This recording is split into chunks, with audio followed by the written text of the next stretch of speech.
아멘. 예쁜 것을 하나씩 다 다루셨네요. 예. 오늘은 어버이 주일입니다.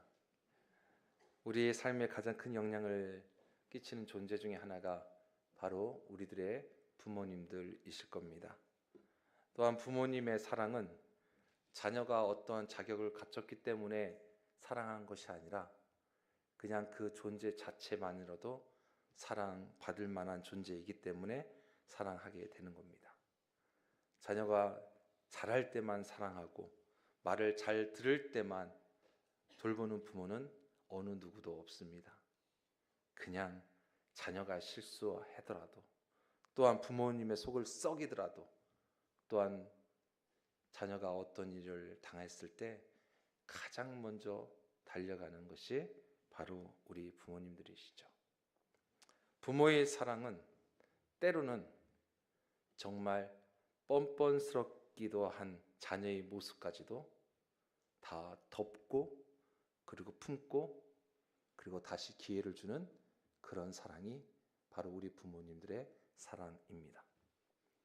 그런데 이런 사랑을 생각해 보게 되면은 우리는 또 하나의 사랑이 떠올리게 되죠. 바로 우리 하나님의 사랑입니다. 부모님의 사랑이 우리를 그늘처럼 덮는다고 한다면 하나님의 사랑은 그보다도 더 크고 그보다도 더 깊고 완전한 사랑이십니다. 우리는 때로 살아가면서 기도할 자격이 없다고 느낄 때가 있습니다. 기도할 자격이 없어.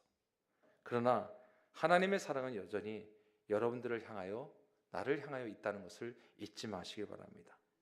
마치 오늘 본문처럼 요나가 물고기 뱃속에서 드리는 그 기도처럼 말이죠. 그래서 그는 사실 선지자였지만 하나님의 뜻을 저버리고 하나님의 뜻을 거부하고 그는 등을 돌렸습니다. 그리고 등을 돌려서 결국은 그가 얻은 결과는 뭐냐? 바다에 빠져 물고기의 뱃속에 들어갔다는 거예요. 사실 이미 바다에 빠진 순간부터 그는 죽은 목숨이었습니다. 바다에 빠지는 순간부터 죽은 목숨이었지만 거기다가 물고기의 밥이 됐다? 이미 그는 죽었다라고 할 수밖에 없는 것이죠. 그런데 죽음의 위기 앞에서 그는 하나님을 다시 찾았고요. 그리고 찾았을 때 하나님 앞에 드리는 그 뻔뻔한 기도조차도 하나님께서는 외면하지 아니하셨다는 것을 우리가 발견하게 됩니다. 성경에는 훌륭한 기도의 본보기들이 많이 있습니다. 먼저 우리 예수님을 통해서 우리가 알 수 있는 기도가 무엇입니까? 우리 주님께서는 겟세마네 동산에서 하신 그 기도가 있습니다. 그러나 나의 원대로 마옵시고 아버지의 원대로 하옵소서. 이 기도를 통해서 바로 기도의 본질이 무엇인지를 보여주고 있습니다. 자기의 뜻을 구하거나 자기의 뜻을 먼저 나타내는 것이 아니라 오직 하나님의 뜻을 찾고 구하고 그리고 또한 순종하겠다라는 그 순종의 기도를 우리에게 가르쳐 주셨죠. 그리고 또 예수님은 기도는 이렇게 하라고 가르쳐 주신 기도가 바로 주의 기도, 우리가 하는 주기도문입니다. 그러면서 주님께서 계속 말씀하시는 것은 기도할 때에 기도의 응답이 반드시 있으니 열심히 기도하라고 우리에게 강조하고 계십니다. 구약에서 볼까요? 구약에는 수많은 인물들이 열심히 하나님 앞에 기도하였습니다. 그들의 기도 제목을 한번 보면 모세는 무엇을 위해 기도하였습니까? 나라와 민족들을 위해서 기도하였고요. 한나는 간절한 마음으로 아이가 생기기를 원하는 마음으로 기도하였다는 것이죠. 히스기야는 자신의 건강 회복을 위해서 하나님 앞에 눈물로 기도했던 사람이었습니다. 그리고 하박국은 늘 언제나 부흥을 위해서 기도하였고, 다윗은 어느 순간에도 어떤 상황 속에서도 하나님을 향한 기도를 멈추지 아니했다고 그는 고백을 합니다. 여러분, 이들 모두의 기도에는 공통점이 있습니다. 무엇입니까? 바로 믿음으로 한 기도였습니다. 믿음으로 한 기도. 그렇다면 이 요나의 기도는 무엇을 우리에게 가르쳐 주고 있을까요? 앞선 인물들과는 달리 이 요나의 기도는 어떤 국가나 민족이나 그리고 또한 의로움과 중보를 위한 기도가 아니라 철저하게 지극히 개인적이고 이기적인 기도였다는 겁니다. 그가 그렇게 기도했음에도 불구하고 하나님께서는 그의 기도를 외면치 아니하셨다. 들어주셨다라는 겁니다. 여러분, 이것이 바로 기도가 주는 은혜인 줄 믿습니다. 오늘 말씀을 묵상하면서 자격 없는 기도에도 응답하시는 그 하나님의 사랑을 우리가 깊이 되새기고자 합니다. 특별히 어버이 주일을 맞이하면서 어버이 그 사랑보다 더 큰 하나님의 사랑을 우리가 오늘 이것을 통해서 다시 한번 돌아보기 원합니다. 첫 번째는 하나님께서는 뻔뻔한 자의 기도도 들으신다는 거예요. 여러분, 가중처벌 뭔지 아시죠? 죄를 지은 사람이 용서를 받았는데 다시 똑같은 죄를 똑같이 저지르게 되면 이제 법적으로 가중처벌이라는 것이 바로 이제 그 벌을 받게 됩니다. 그래서 우리가 쉬운 예로 상습적으로 음주운전 하시는 분들, 또 고액의 또한 세금 체납자들, 이들이 사실 어떻게 보면은 뻔뻔한 사람들의 그 예의죠. 그런데요, 한번 신앙 안에서 우리가 돌아보자고요. 우리의 신앙을 돌아보면 여러분, 우리 역시도 하나님 앞에서 혹시 뻔뻔하게 살아가고 있지는 않은가? 자주 이기적인 기도를 하고 하나님과의 관계 속에서 염치 없게 행동하는 것들이 솔직히 있습니다. 그런데도 여러분, 우리 하나님께서는요, 그런 가운데서도 기도할 때 하나님이 우리의 기도를 들어주신다는 거예요. 이것이 바로 요나를 통해서 깨닫게 되는 은혜입니다. 요나에게 말씀을 읽으면서 별명을 하나 붙여주고 싶었습니다. 가장 잘 어울리는 별명이 무엇일까? 바로 도망자입니다. 도망자. 하나님의 명령을 계획적으로 그는 무시하였고요, 정반대의 방향으로 도망쳤습니다.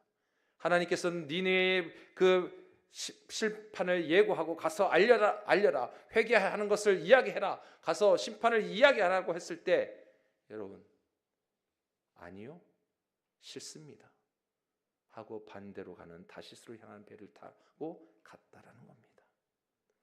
선지자로서는 절대적으로 자격 없는 행동이었습니다. 그리고 그가 위험에 처했을 때는 하나님, 제가 잘못했습니다라고 하기보다는 그저 자신의 고통을 벗어나고자 하는 기도를 올리게 되는 거예요. 그러나 그럼에도 그 기도를 하나님은 들으셨습니다. 왜 하나님의 그 기도의 응답을 어떻게 이끌어냈을까? 어떻게 이끌어냈을까? 여러분, 기도는요, 자격이 있어서 드리는 것이 아니라 하나님께 나아가고자 하는 마음이 있을 때 드리는 것이 기도인 줄 믿으시기 바랍니다. 자격이 있어서 하는 게 기도가 아니라 하나님께 나아가고자 하는 마음이 생길 때 드릴 수 있는 게 기도예요. 내가 하나님 앞에 먼저 나아가겠다는 그 마음이 생길 때 기도가 나오는 거예요. 요나처럼 하나님 앞에서 염치 없는 태도를 보인 인물이 사실 또 있습니다. 그가 누구냐? 여러분들이 잘 알고 있는 사람이에요. 믿음의 조상이라 불렸던 사람이에요. 아브라함입니다. 그가 어떤 염치 없는 행동을 했을까? 소돔과 고모라를 위해서 하나님께서 의인에 대한 이야기를 했을 때 하나님께 그 숫자를 바꿔가면서 간구하고 있습니다. 50부터 시작한 게 10까지 내려갔습니다. 사실 이렇게 반복적으로 이야기했던 그 부분을 말씀을 보면서 얼마나 그의 태도가 뻔뻔한지, 마치 하나님을 시험이라도 하듯 대담하고 염치 없이 그렇게 반복해서 이야기하는 모습. 그런데요, 끝에는 하나님은 그 기도를 들으셨다는 거죠. 하나님의 명령을 고의적으로 거부하고 고난중에 그저 자기가 살고자 했던 요나의 기도, 하나님께서는 그럼에도 불구하고 외면하지 아니하셨습니다. 그가 그 순간에 할 수 있었던 것은 하나님을 찾았다는 것이고요. 그리고 하나님께서 그 기도를 통해서 다시 살리셨습니다. 사랑하는 성도 여러분, 우리의 모습은 어떻습니까? 기도해야 할 때에 기도하지 아니하고 여러 핑계를 대며 오히려 기도의 자리에서 점점 물러나고 멀어져 가고 있지는 않으십니까? 바빠서요? 나중에 할게요? 아니, 생각하지 못해요. 기도할 방법을 몰라요. 지금은 괜찮으니 필요할 때만 기도할게요. 여러분, 그건 겸손이 아니라 교만입니다. 모든 것을 의지하며 하나님 앞에 달려나가야 됩니다. 내가 할 수 있는 것은 내가 책임질 테니 내가 할 수 없는 것만 하나님 책임져 주세요가 아닙니다. 하나님을 신뢰하는 태도가 아니에요. 만약에 열의 일이 있는데 하나는 내가 할 수 있고 9가지는 내가 못하니 하나님 그 9가지를 하나님께 맡깁니다가 아니라 할 수 있는 처음부터 마지막까지 맡기는 것이 하나님께 의지하는 모습입니다. 10가지 일을 내가 다 할 수 있습니다. 그래서 하나님 지금 하나님께 필요 없어요 가 아니라 다 할 수 있으니 하나님께 그래도 맡깁니다. 이것이 바로 진정한 하나님을 향한 신뢰입니다. 우리는 자주 하나님보다 내가 앞서 판단하고 때로는 또 하나님의 뜻을 오해하며 기도할 자격이 없다고 느낄 수도 있지만 여러분, 요나를 보십시오. 그럼에도 사실 그는 먼저 도망자의 모습이었지만, 자격 없는 상황이었지만, 자기가 스스로 판 무덤이었지만, 그럼에도 그는 하나님의 이름을 부르며 달려갔습니다. 살려달라 기도했다는 거죠. 여러분, 나 스스로를 지금 어떻게 생각하고 있습니까? 나는 복받을 자격이 없어. 나는 죄인이야. 나는 실패했어. 나는 너무나 부끄러운 모습 많아. 여러분, 그럴 때 하나님을 찾으시기 바랍니다. 그때 하나님의 이름을 부를 때입니다. 그때 하나님께서 여러분들의 기도를 들어 응답하실 줄 믿습니다. 두 번째, 하나님의 사랑이 여러분 응답의 조건이 됩니다. 하나님의 응답하심은요, 우리가 자격이 있어서가 아니라 전적인 하나님의 사랑에서부터 시작이 된다는 사실을 결코 잊지 마시기 바랍니다.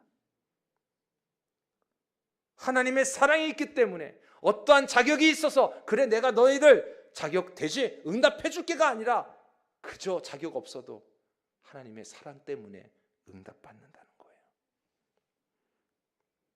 바로 요나는 자신의 기도를 하나님께서 들어주실 것이라는 이 믿음을 가지고 있었다는 겁니다.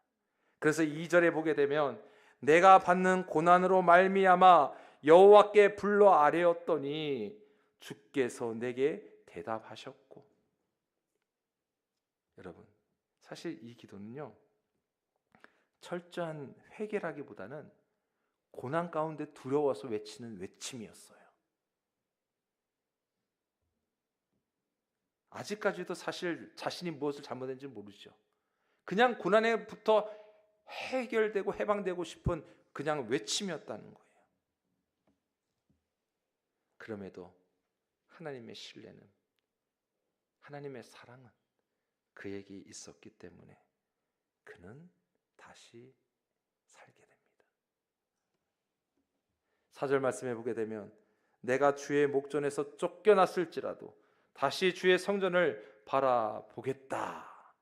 이 고백이 사실 얼마나 큰 담대한 고백인지 모릅니다. 하나님께 쫓겨났다고 느끼면서도 다시 그분을 바라보겠다라는 그 결심, 그 결심이 결국 하나님의 은혜에 대한 믿음과 또한 자신이 하나님을 향한 그 신뢰에 대한 표현이었다는 거예요. 예수님께서 공생애 동안에 수많은 사람들을 고치셨죠.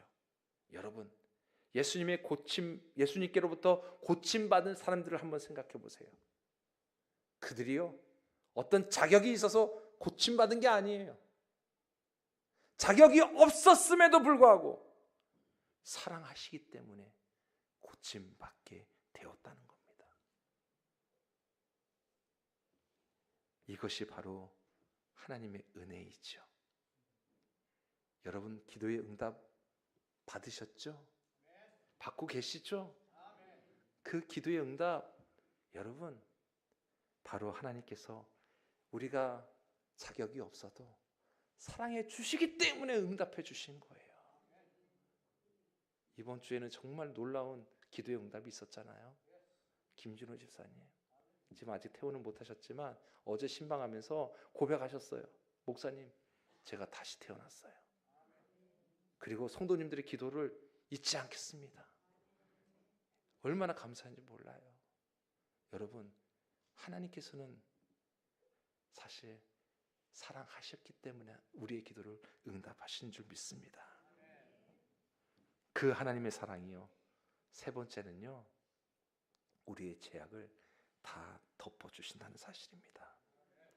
세상에 보십시오. 세상에서는요, 허물과 실수가 있으면 어때요? 다 그냥 어때요? 죄송합니다, 이런 표현을 써서 쉽게 다가가기 위해서 까발리죠. 세상은요, 어떤 사람이 어떤 실수를 했고 잘못한 게 있으면 그냥 다 까발려요. 왜? 그게 재미이기 때문에 비난합니다. 손가락질합니다. 그런데 하나님은요, 우리의 부끄러움까지도 우리의 죄악까지도 다 덮으시고 회복시켜 주십니다. 하나님이 요나의 기도에 응답하신 그 이유가 무엇이었을까? 사실 하나님의 입장에서 요나를 보게 되면 얼마나 괘씸했을까요? 선지자라고 했던 사람이 내 명령을 거부하고 내가 하라는 대로 하지 아니하고 오히려 등을 돌려 반대의 방향으로 간다? 하나님께서는 당연히 심판하셔야 되겠죠. 그런데요, 그 심판하지 아니하시고 그의 뻔뻔함을 다 주님의 사랑으로 덮어주셨다는 거예요. 자격 없음에도 덮어주셔서 다시 하나님께서 맡기셨습니다.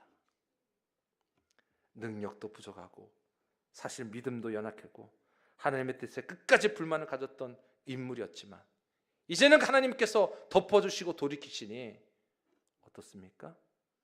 하나님께서 다시 사명을 주셨고 니느웨를 회복시키는 통로로 사용하셨다는 겁니다. 그런데요, 그러면 요나도 깨달아야죠. 근데 하나님께서 그렇게 이제 선포하라고 니느웨에 가서 선포했더니 니느웨 사람들이 왕부터 시작해서 다 옷을 갈아입고 죄를 덮고 하나님 우리가 잘못했습니다 다 회개하니 하나님께서 용서해 주신 그 모습을 보면서 어때요? 또 배 아파해요. 어떻게 그렇게 할 수 있냐고. 그게 요나의 마음이에요. 분노하는 자의 마음인 거예요. 그런데 하나님은 요나에게 박넝쿨을 통해 그늘을 주시면서 그 마음을 헤아리심을 보게 됩니다. 요나의 그 부족한 태도, 저 밑에까지 갔다 왔음에도 깨닫지 못하고 다시 자신의 생각에 먼저 앞서서 분노하면서 행했던 그 모습들, 여러분, 우리의 모습과 크게 다를 바가 없지 않겠습니까? 그래서 요나에게 주시는 그 하나님의 은혜를 우리는 더 주목해야 합니다. 여러분, 하나님 앞에 우리가 그냥 내려놓고 하나님을 의지하며 달려가시길 바랍니다. 그냥 하나님은 우리의 모든 허물을 덮어주시고요, 그리고 우리를 앉았다 넘어졌다 그런다면 다시 일으켜 세워주시고요. 그리고 그냥 우리가 주저앉았을 때 아유 못 가겠습니다 할 때 아니야 갈 수 있어라고 힘을 주시고 밀어주시는 분이 바로 우리 하나님이신 거예요. 그래서 내 생각을 내려놓으셔야 됩니다. 이 요나의 기록이요 한 선지자의 기록으로 끝나는 것이 아니라 또 이 요나가 드렸던 그 기도의 제목은요 그 요나에 그냥 기록되어 있는 기도의 제목으로 끝나는 것이 아니라 오늘을 살아가는 우리들의 삶의 기도가 되어야 될 줄 믿습니다. 하나님, 저 하나님 앞에 너무나 뻔뻔스러워요. 하나님, 말씀대로 살지 못했고요. 하나님, 매일같이 말씀 의지한다고 하지만 돌아서면요 다 잊어먹고요. 세상의 것을 쫓아 향하고요. 근심과 걱정 속에 살아가고요. 용서하지 못하고요. 나 혼자 아파하고요. 생각하면 분노가 치밀어 오르고요. 하나님, 그런데도 예수 믿는 사람이라고 제가 고백하네요. 얼마나 주님 뻔뻔해요. 그런데 주님 감사해요. 그 모습 그대로 받아주시고 덮어주시고 하나님의 이름으로 기도하니 내 기도 들어주신 거 감사드립니다. 여러분, 우리는 매일 그래서 하나님 앞에 그 감사의 고백을 드릴 수밖에 없는 것이죠. 우리의 허물과 나의 허물을 인정한다면 여러분 다시 한번 코람되어 하나님 앞으로 나아가시는 우리 주님의 자녀들 되시기를 바랍니다. 주님은요 있는 그대로 우리를 받아주시고 그리고 자격 없는 우리의 기도를 하나님께서는 자격 있으신 하나님의 그 응답하심으로 우리에게 함께 하심을 믿으시길 바랍니다. 늘 언제나 주님의 임마누엘 하나님을 느끼며 주님의 큰 사랑을 생각하며 하나님 앞에 나아가는 우리 믿음의 성도들 되시기를 주의 이름으로 축원합니다. 기도하겠습니다. 하나님, 요나의 모습이 우리들의 모습이 아닙니까? 주님이 말씀하신 대로 우리는 그 길을 가야 되는데 때로는 힘들다고, 때로는 못하겠다고, 때로는 주님 내 생각이 반대된다고 우리는 뒤돌았을 때가 얼마나 많은지요. 그리고 그렇게 뒤돌아섰다가 힘들고 어려울 때만 하나님 도와주세요라고 기도하고 있는 우리들의 모습이 아닙니까? 그럼에도 그렇게 우리를 사랑하시고 그렇게 우리를 주님 품어주시니 그리고 또한 더 나아가 그렇게 우리의 기도에 응답해 주시니 얼마나 감사한지 모릅니다. 주님, 자격 없는 저희들이지만 주님의 그 큰 은혜와 사랑으로 자격 있는 응답하심으로 주님 품에 거하게 하신 것 감사드리며 날마다 주의 백성들로서 하나님의 말씀에 순종하고 주의 나라를 일으켜 세우는 주의 거룩한 백성들의 삶이 되어지도록 주님 인도하여 주옵소서. 예수님의 이름으로 기도드립니다. 아멘. 주님.